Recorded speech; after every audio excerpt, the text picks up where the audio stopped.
unprecedented attack on private law firms by the president, and it has paid off for him big time. Another major law firm just made a deal with the president to provide tens of millions of dollars in free legal services to advance his initiatives. Now, that's the second firm in just the last 24 hours. Two others have previously cut deals as well. New York's Millbank LLP is the name of the latest firm. They've agreed to do $100 million worth of free legal work for the president. Millbank joins firms Wilkie Farr and Gallagher, which also cut a deal, along with Skadden Arps and Paul Weiss. Now, you can see the dollar figures next to each firm, totaling $340 million. It's more than a third of $1 billion in free legal services by some of the top law firms in America. Services provided by private corporations to the President of the United States for whatever initiatives he chooses. Now, in the case of Millbank, the President today said that would include, in his words, assisting veterans and other public servants, including members of the military, law enforcement, and first responders, ensuring fairness in our justice system and combating anti-Semitism. Remains to be seen, of course, if that is how these high-powered attorneys are in fact used by the president. According to a new report in the New York Times, the first firm to make a deal, Paul Weiss, was prepared to commit to, quote, helping the administration launch a sovereign wealth fund. That firm pledged $40 million after the president signed an executive order that could have hurt its business.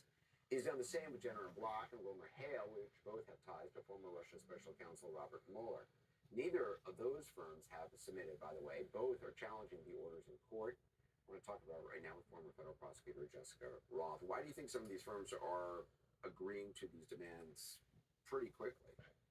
Well, they have said in their internal explanations that it's a business decision, and they've essentially downplayed what it is that they've actually conceded. They've said it's consistent with our principles that we would engage in these kinds of representations that we've agreed to, and we're not actually giving up our independence in choosing the matters that we're agreeing to. They're essentially saying it's like the pro bono work we might ordinarily do. They're basically saying there's nothing to see here. Actually, we haven't really agreed to do anything we weren't already prepared to do. I mean, I think for a lot of people, this is unprecedented. I mean, this has not happened where a sitting president of the United States has gone after private law firms, threatening their business just because he doesn't like people who have worked for them. He doesn't like clients they have represented, which people are allowed to hire lawyers, and law firms represent a whole bunch of different kinds of clients.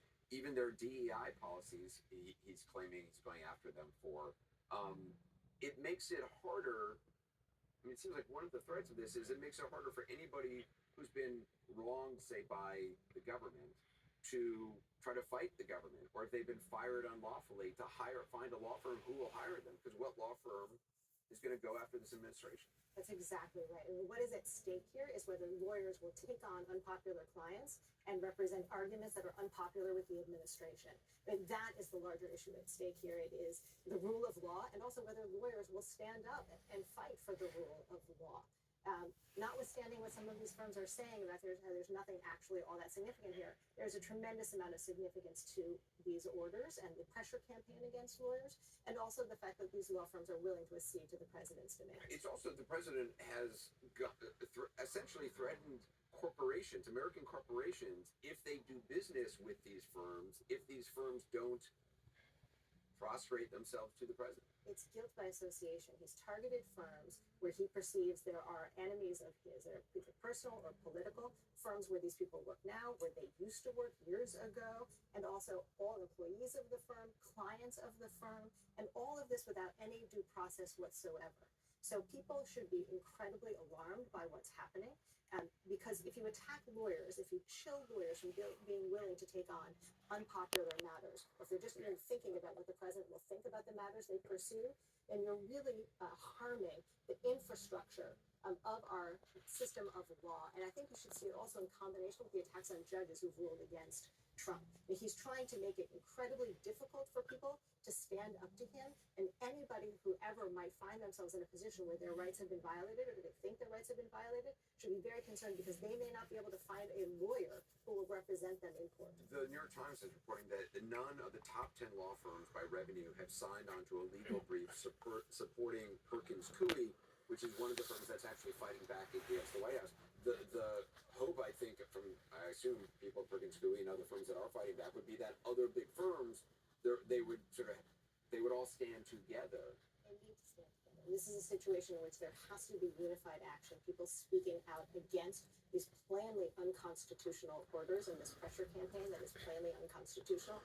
The fear among the firms who are not signing on or agreeing to the demands of the president is that they will lose business, and some claim it is an existential threat to the existence of their firms, and that they have a duty to their employees, to their clients, to continue on as a firm and also to do other good pro bono work.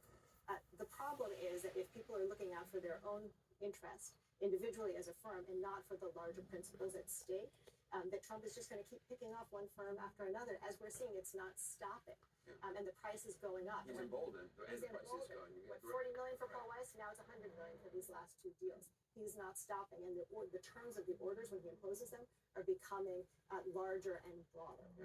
So there's no sign that it's going to stop. Just grow. Appreciate it. Thank you. In the Middle